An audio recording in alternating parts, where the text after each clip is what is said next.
그날은 평범한 저녁이었다. 김영자는 부엌에서 국을 끓이고 있었다. 보글보글 끓는 소리, 익숙한 냄새. 그때였다. 문이 열리는 소리. 영자가 고개를 들었다. 현관. 이준호였다. 준호야. 놀란 건 당연했다. 평일이었다. 퇴근 시간도 아니었고. 무엇보다 아들은 요즘 집에 거의 오지 않았다. 야근, 출장, 회의. 항상 바쁘다는 말뿐이었다. 그런데 오늘은 달랐다. 왜 이렇게 일찍 왔어? 준호는 대답하지 않았다. 신발을 벗고 조용히 들어왔다. 표정이 이상했다. 평소보다 훨씬 지쳐 보였다. 아니, 지친 게 아니라 무너진 느낌이었다. 밥은 먹었어? 영자가 물었다. 아직이요. 그 말투가 낯설었다. 이수철이 거실에서 말했다. 누구야? 여보, 준호 왔어. 수철이 고개를 돌렸다. 그리고 잠시 멈췄다. 왜 왔냐? 그 말, 아버지다운 말이었다. 걱정 대신 질문부터 나오는. 준호는 잠시 서 있다가 말했다. 회사 그만뒀어요. 그 순간 집안 공기가 멈췄다. 뭐? 수철이 자리에서 일어났다. 지금 뭐라고 했냐? 회사 그만뒀어요. 하지만 이번에는 더 무겁게 들렸다. 영자의 손에서 국자 소리가 났다. 왜 그만둬? 준호는 고개를 숙였다. 그냥요. 그 말, 가장 위험한 말이었다. 그냥, 이유를 숨길 때 쓰는 말. 수철의 얼굴이 굳었다. 그냥 회사 그만둔다고. 준호는 아무 말도 하지 않았다. 그 침묵이 더 답답했다. 수철이 말했다. 너 지금 나이 몇이냐? 38입니다. 그 나이에 직장 그만두면 끝이야. 말은 거칠었지만 틀린 말은 아니었다. 영자가 끼어들었다. 여보, 왜 그래? 애가 무슨 이유가 있겠지. 수철이 고개를 저었다. 이유가 뭐냐고. 말해봐. 준호는 여전히 고개를 숙인 채였다. 그리고 말했다. 좀 쉬고 싶어요. 그 말, 영자의 눈이 흔들렸다. 쉬고 싶어서 회사를 그만둔다고? 준호는 대답하지 않았다. 그날 저녁, 밥상은 차려졌지만 누구도 제대로 먹지 못했다. 숟가락 소리만 가끔 들렸다. 준호는 거의 먹지 않았다. 수철은 말을 하지 않았다. 영자만 눈치를 보며 밥을 넘겼다. 그날 밤, 영자는 잠들지 못했다. 여보, 수철이 말했다. 왜? 준호 이상하지 않아? 원래 이상했어. 하지만 그 안에는 걱정이 있었다. 표정이 너무 안 좋아. 수철은 천장을 보며 말했다. 뭔 일 있겠지. 말 안 하는 거 보면 더 큰일이고.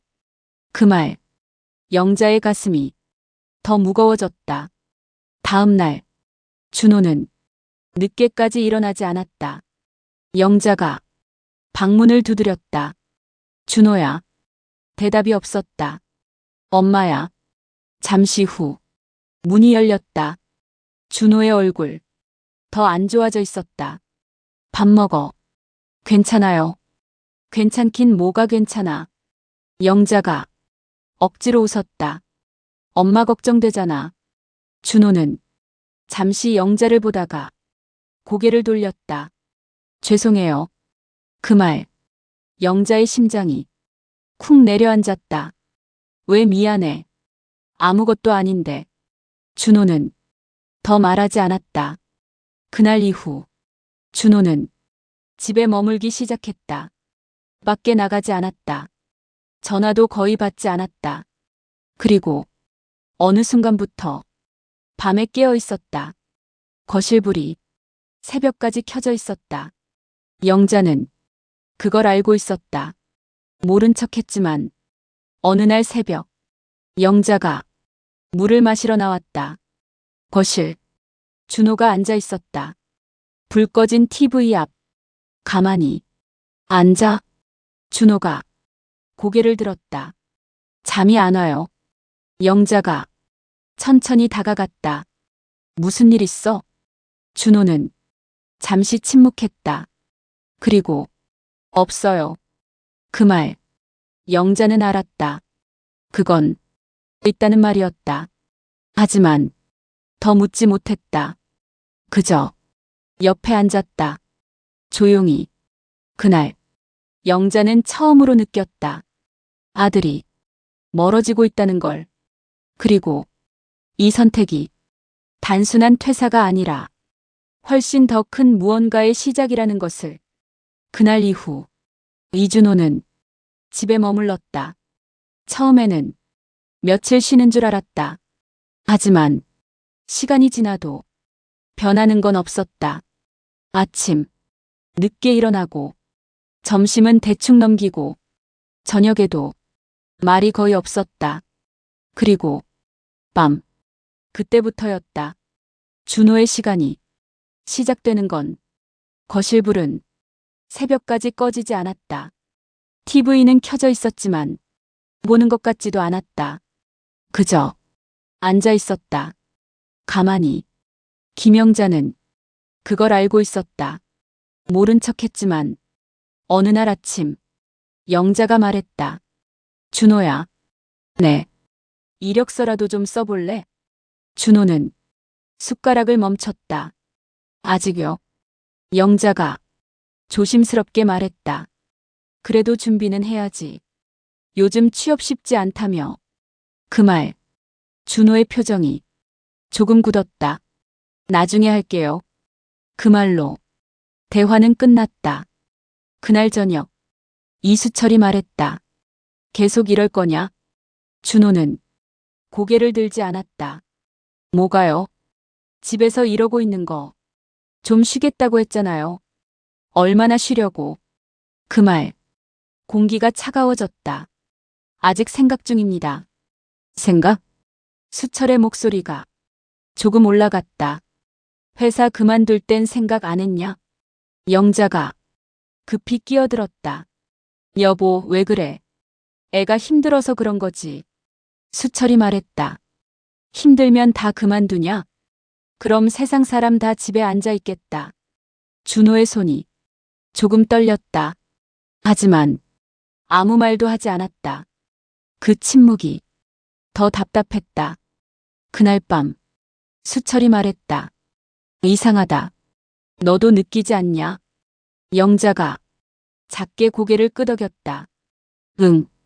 근데 말을 안 해. 그게 더 무섭다. 다음 날 영자는 준호 방 앞에 섰다. 잠시 망설이다가 문을 열었다. 준호야. 방 안. 조용했다. 커튼은 닫혀 있었고 빛이 거의 들어오지 않았다. 준호는 침대에 앉아 있었다. 아무것도 하지 않은 채. 왜 불 안 켜? 괜찮아요. 영자가 천천히 들어왔다. 엄마한테 말 못할 일 있어? 준호는 고개를 들지 않았다. 없어요. 그 말 너무 빠른 대답이었다. 영자는 그걸 알아챘다. 엄마는 다 괜찮아. 무슨 일이든. 준호의 손이 조금 움켜쥐어졌다. 하지만 끝내 아무 말도 하지 않았다. 영자는 더 묻지 못했다. 그날 저녁 집 전화가 울렸다. 수철이 받았다. 네. 아, 회사에서요? 그 순간 수철의 표정이 바뀌었다. 네, 알겠습니다. 전화를 끊고 수철은 한참 아무 말도 하지 않았다. 여보? 영자가 물었다. 회사에서 뭐래? 수철이 말했다. 준호가 잠시 멈췄다. 갑자기 그만둔 게 아니래. 영자의 눈이 흔들렸다. 그게 무슨 말이야? 수철이 낮게 말했다. 문제가 있었대. 그 말, 영자의 심장이 세게 뛰었다. 무슨 문제? 그건 말 안 해줬어. 근데 수철의 목소리가 더 낮아졌다. 좋게 나온 건 아니래. 그 순간 영자의 머릿속이 하얘졌다. 아니야. 우리 준호가 그럴 애 아니야. 하지만 그 말은 자신에게 하는 말 같았다. 그날 밤 영자는 잠들지 못했다. 계속 생각났다. 준호의 얼굴, 말하지 않는 태도, 그리고 죄송해요. 그 말. 다음 날 영자는 준호의 방을 정리하다가 책상 위에서 봉투 하나를 발견했다. 하얀 봉투. 열려 있었다. 영자는 손을 멈췄다. 보면 안 된다는 걸 알았다. 하지만 이미 손이 움직였다. 봉투 안, 서류, 그리고 글자, 진단서. 영자의 손이 멈췄다. 심장이 세게 뛰었다. 천천히 종이를 펼쳤다. 그리고 그 순간 영자의 숨이 멎었다. 그녀의 눈이 글자 위에서 멈췄다. 그 글자는 너무 선명했다. 그리고 너무 잔인했다. 영자의 손이 떨렸다. 종이를 잡고 있는 손에 힘이 들어가지 않았다. 이게 뭐야? 작게 중얼거렸다. 하지만 이미 알고 있었다. 이건 보면 안 되는 것이었다. 그리고 보면 돌아갈 수 없는 것이었다. 종이를 펼쳤다. 천천히 한 글자씩 눈에 들어왔다. 그리고 그 순간 영자의 숨이 멎었다. 우울장애, 그 아래 중증, 그리고 지속적 치료 필요. 그 글자들 짧았지만 너무 무거웠다. 말도 안 돼. 영자의 입에서 작은 소리가 나왔다. 그때 엄마. 뒤에서 목소리가 들렸다. 영자가 깜짝 놀라 돌아봤다. 준호였다. 문 앞에 서 있었다. 언제부터 있었는지 몰랐다. 이거. 영자의 손에 들린 종이를 준호가 바라봤다. 보셨네요. 담담한 말. 그게 더 무서웠다. 이게 뭐야? 영자의 목소리가 떨렸다. 왜 이런 게 있어? 준호는 천천히 다가왔다. 그리고 종이를 내려다봤다. 진단서예요. 너무 쉽게 말했다. 왜 말을 안 했어? 영자의 눈에 눈물이 고였다. 준호는 잠시 말을 하지 않았다. 그리고 말하면 엄마 무너질까봐. 그 말. 영자의 가슴이 찢어졌다. 그럼 너는 안 무너졌어? 준호의 눈이 잠시 흔들렸다. 그리고 작게 말했다. 이미 무너졌어요. 그 말. 방 안이 조용해졌다. 영자는 더 이상 말을 하지 못했다. 그저 아들을 바라봤다. 그때 언제부터야? 겨우 꺼낸 말. 준호가 말했다. 1년 정도요. 영자의 눈이 커졌다. 1년? 그동안 혼자? 준호는 고개를 끄덕였다. 회사에서요. 점점 버티기 힘들어졌어요. 그의 목소리가 조금씩 낮아졌다. 아침에 일어나면 몸이 안 움직여요. 사람들 만나는 것도 숨이 막히고. 영자는 숨을 참고 들었다. 그래도 버텼어요. 버텨야 한다고 생각해서. 근데 잠시 멈췄다. 어느 날부터 아무 의미가 없더라고요. 그 말. 너무 조용해서 더 아팠다. 그래서 그만뒀어요. 영자의 눈물이 흘러내렸다. 왜 말을 안 했어? 준호는 고개를 숙였다. 아버지 때문이에요. 그 말. 공기가 멈췄다. 뭐? 아버지. 이런 거 이해 못하잖아요. 영자는 아무 말도 하지 못했다. 틀린 말이 아니었다. 준호가 말했다. 약해졌다고 생각하실 거예요. 도망쳤다고. 그 말. 문 밖에서 누군가가 멈췄다. 이수철이었다. 모르고 들은 게 아니었다. 다 듣고 있었다.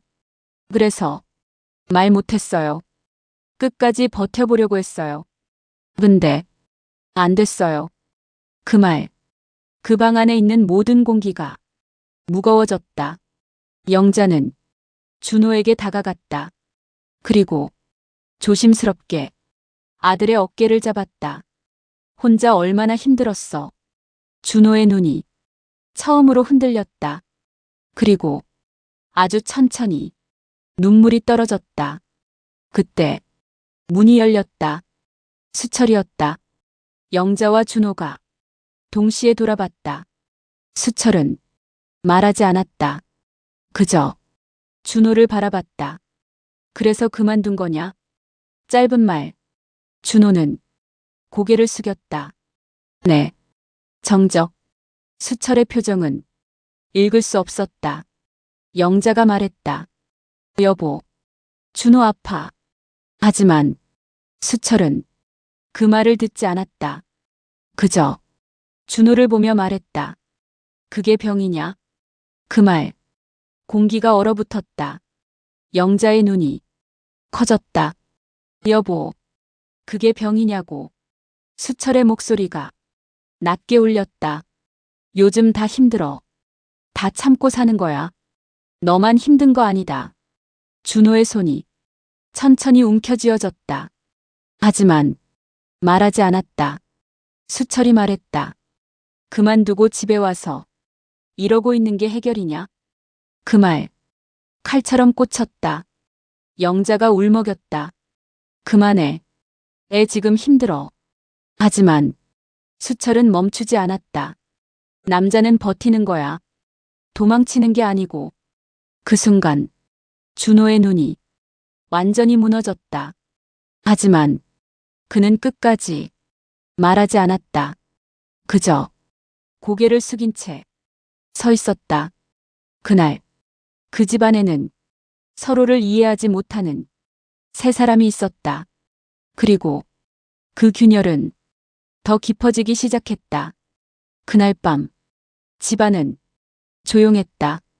너무 조용해서 숨소리까지 들릴 것 같았다. 아무도 말을 하지 않았다. 이수철은 거실에 앉아 있었다. TV는 켜져 있었지만 아무것도 보지 않았다. 그저 가만히 앉아 있었다. 그게 병이냐? 자신이 했던 말이 머릿속에서 계속 맴돌았다. 그 말, 그 순간의 표정, 준호의 눈, 수철은 눈을 감았다. 하지만 지워지지 않았다. 그날 밤 수철은 잠들지 못했다. 새벽, 조용한 시간, 거실불이 켜졌다. 준호였다. 또다시 잠을 못 자고 나온 것이었다. 수철은 그 모습을 봤다. 하지만 아무 말도 하지 않았다. 준호도 아무 말도 하지 않았다. 같은 공간, 다른 마음, 그 사이에 말할 수 없는 거리. 잠시 후 준호는 물 한 잔을 마시고 다시 방으로 들어갔다. 문이 닫히는 소리, 그 소리가 이상하게 크게 들렸다. 그 순간 수철의 가슴이 조금 무거워졌다. 저렇게까지 처음이었다. 아들을 이렇게 바라보는 건. 다음 날 수철은 밖으로 나갔다. 혼자 걷고 싶었다. 발걸음이 무거웠다. 동네 공원 벤치에 앉았다. 그때 어이 수철이 익숙한 목소리. 오래된 친구였다. 아, 오랜만이다. 가볍게 인사를 나눴다. 잠시 후 친구가 말했다. 얼굴 왜 그러냐? 무슨 일 있냐? 수철은 잠시 망설였다. 그리고 말했다. 아들이 회사 그만뒀다. 친구의 표정이 조금 바뀌었다. 왜? 모르겠다. 요즘 애들 다 그래. 힘들면 그냥 그만두고. 가볍게 말했지만 수철은 그 말이 마음에 걸렸다. 그게 아니야. 좀 이상해. 친구가 조용히 물었다. 어떻게? 수철은 잠시 생각했다. 눈이 예전이 아니야. 그 말, 친구의 표정이 조금 진지해졌다. 혹시 병원은 가봤냐? 병원? 요즘 그런 거 많다. 우울증 같은 거. 그 단어. 수철의 눈이 잠시 흔들렸다. 그게 병이냐? 그 말, 자신도 모르게 다시 나왔다. 친구가 말했다. 아, 그거 병이다. 생각보다 무서운 거야. 버티라고 해서 버티는 게 아니야. 그 말, 수철의 가슴에 묵직하게 들어왔다. 그럼 어떻게 해야 되냐? 처음으로 묻는 말이었다. 친구가 잠시 생각했다. 옆에 있어줘. 말 듣고 버티라고 하지 말고. 그 말, 너무 단순했지만 수철에게는 어려운 말이었다. 그게 되냐? 해야지. 그날 수철은 오랫동안 그 자리에 앉아 있었다. 집으로 돌아오는 길, 발걸음이 느렸다. 문 앞 한참을 서 있었다. 문을 열면 다시 그 상황과 마주해야 했다. 하지만 피할 수는 없었다. 문을 열었다. 조용했다. 수철은 천천히 안으로 들어왔다. 그리고 준호의 방 앞에 섰다. 손이 문 앞에서 멈췄다. 노크를 할까 말까. 잠시 망설였다. 그리고 천천히 문을 두드렸다. 준호야. 대답이 없었다. 나야. 잠시 후 문이 열렸다. 준호였다. 눈밑이 더 어두워져 있었다. 수철의 가슴이 조금 내려앉았다. 왜요? 짧은 말. 어색했다. 수철은 잠시 말을 못했다. 그리고 겨우 말했다. 잠깐 얘기 좀 하자. 준호가 가만히 그를 봤다. 그리고 조용히 고개를 끄덕였다. 두 사람은 거실에 앉았다. 한참 동안 아무 말도 하지 않았다. 수철이 먼저 입을 열었다. 어제 내가 한 말. 그건 말이 잘 나오지 않았다. 미안하다. 그 한마디. 짧았지만 무거웠다. 준호의 눈이 천천히 흔들렸다. 수철이 말했다. 몰라서 그랬다. 그게 어떤 건지, 얼마나 힘든 건지. 그는 천천히 말을 이어갔다. 버티는 게 답인 줄 알았다. 나도 그렇게 살아서 그래야 되는 줄 알았다. 준호는 아무 말도 하지 않았다. 하지만 듣고 있었다. 수철이 말했다. 근데 아닌 것 같더라. 어제 네 얼굴 보니까 그게 아니더라. 그 말, 공기가 조금 풀렸다. 수철이 조심스럽게 말했다. 많이 힘들었냐? 그 질문, 처음이었다. 준호의 입술이 살짝 떨렸다. 그리고 아주 작게 말했다. 네. 그 한마디. 수철의 가슴이 무너졌다. 미안하다. 다시 한번. 이번에는 더 작게, 더 깊게.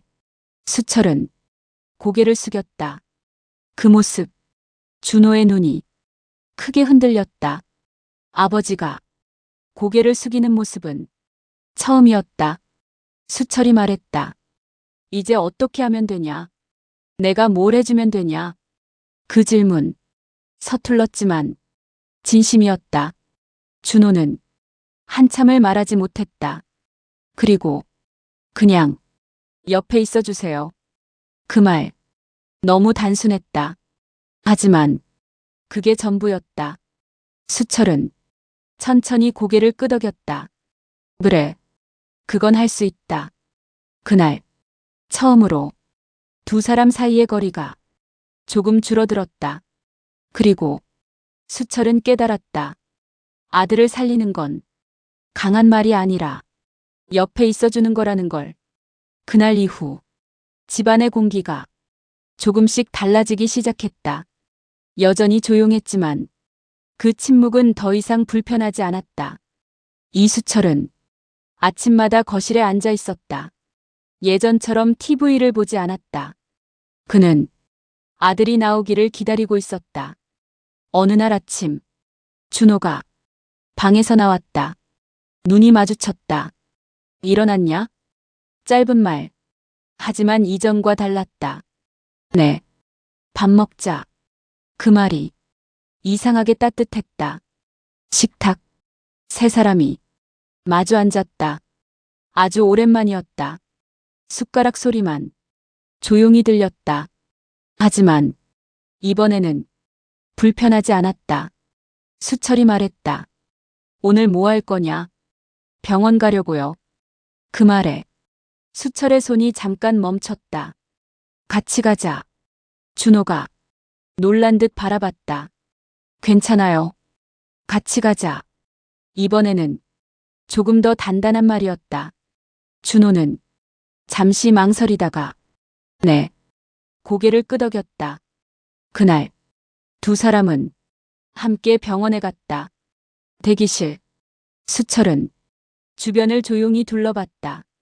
말없이 앉아있는 사람들. 그제야 조금 알 것 같았다. 아들이 어떤 시간을 버텨왔는지. 진료를 마치고 밖으로 나왔다. 햇빛이 비쳤다. 어떠냐? 조금 괜찮아요. 하지만 충분했다. 다행이다. 그 한마디. 그게 가장 필요한 말이었다. 며칠 후 준호는 조금씩 달라졌다. 늦게 일어나는 날이 줄고 거실에 앉는 시간이 늘었다. 그리고 어느 날 아버지, 왜? 저 다시 준비해 보려고요. 수철의 눈이 잠시 흔들렸다. 회사? 아니요. 천천히요. 수철은 잠시 말을 멈췄다가 그래. 천천히 해. 그 말. 이제야 나온 말이었다. 그날 밤 수철은 혼자 거실에 앉아 있었다. 왜 몰랐을까? 같은 집에 살면서 왜 몰랐을까? 그는 고개를 숙였다.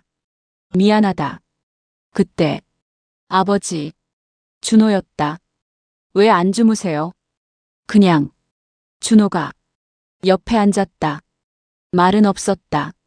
하지만 그 침묵은 편안했다. 잠시 후. 그때 말 괜찮아요. 수철의 눈이 흔들렸다. 미안하다. 저도요. 서로의 잘못이 아니었다. 그저 몰랐을 뿐이었다. 다음 날 김영자는 부엌에서 웃고 있었다. 엄마. 응? 밥 맛있어요. 그 말. 영자의 눈에 눈물이 고였다. 그래 많이 먹어. 창밖에는 햇살이 비치고 있었다. 평범한 하루. 하지만 이 가족에게는 다시 시작된 하루였다. 인생은 가끔 늦게 알려준다. 버티는 게 아니라 이해하는 것. 혼자 두는 게 아니라 옆에 있어주는 것. 그게 사람을 살린다는 걸. 그리고 그날 이후 이준호는 혼자가 아니게 되었다.